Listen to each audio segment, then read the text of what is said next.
Now take a look at this image, pause the video and for a couple of seconds if you need be, and tell me what you see. Now if you see some rather strange exotic looking plants, perhaps a bluebird peeping out from behind one of the stalks, an unusual bumblebee type creature in the foreground, you're seeing what 95% of people would see. Very few people would see the word sex.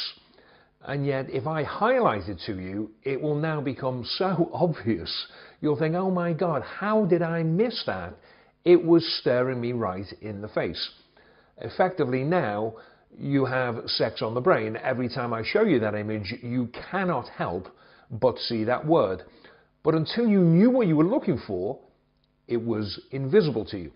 And this is the same as the difference between how you look at your slides and how your audience looks at them.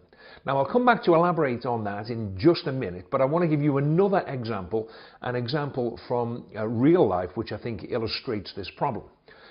Again, have a look at these two restaurant signs. Pause the video if you need to. They're from the city where I live, Liverpool. And I'd like you to say to me, what are the main differences between the slides? Obviously the top one is a Chinese restaurant and the bottom is a pizza burger place, but apart from that. Now you might say, well, the font used for the lettering is different and the colour scheme is different, but the main glaring difference between the two is that they are two completely different names. The top one is Hose and the bottom one is Otto's. Now you know it's Otto's, it's staring you right in the face again, isn't it? Just like sex in the previous image. And what's happened here is that when the owner of this place, I've no idea who it is, let's assume it's a guy called Otto. When Otto went to the graphic designers and said, I want a sign for my restaurant, they've come back and said, okay Otto, listen, great idea. We're going to turn the O into a pizza with a little slice coming out of it like a pie chart, you know, it's really quite creative. And because he knew the sign said Otto's, when he looked at it, Otto's is what he saw.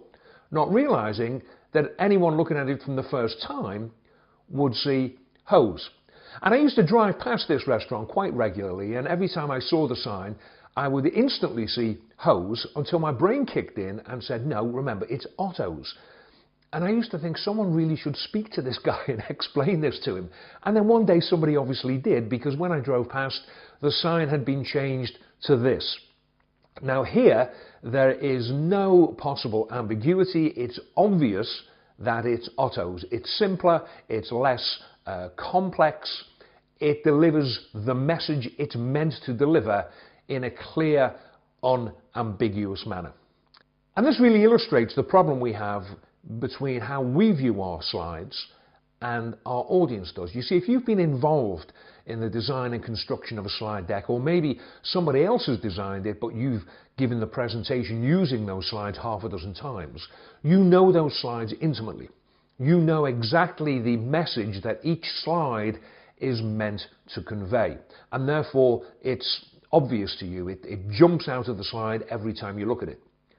But when your audience see the slides for the first time, very often they don't see that message because it's hidden. They just see a jumble of stuff. On the first morning of my 2-day seminars, I asked people to give me a brief 5-minute presentation so I can gauge their level of expertise, and they generally give me the opening 5 minutes of a standard company presentation. And I am amazed at how complex and difficult to understand many of the slides are. And the link between the words that are coming out of the presenter's mouth and what's on the slide very often just isn't there. I just cannot see the link. Now, it's obvious to the presenter, but not to me. Now, the first thing you have to do is to simplify the slide.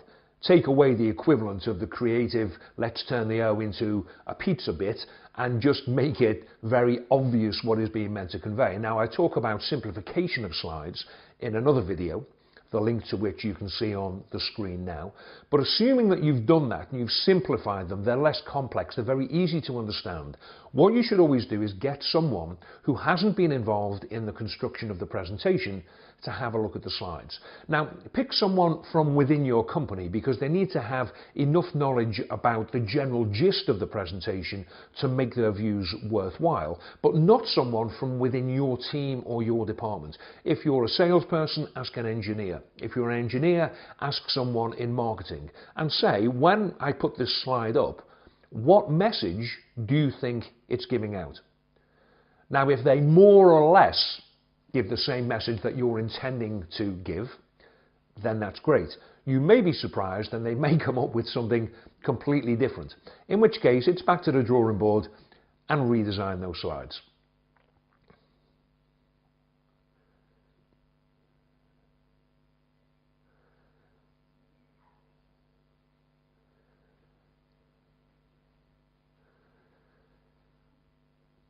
The key thing is that the main message each slide is meant to convey should shout out to the audience.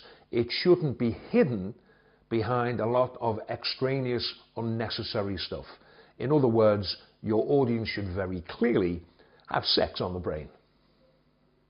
If you've enjoyed this video, why not check out my 3.5-hour online course, How to Open with Impact, which you can get for free for a limited period by following the link that's on the screen now.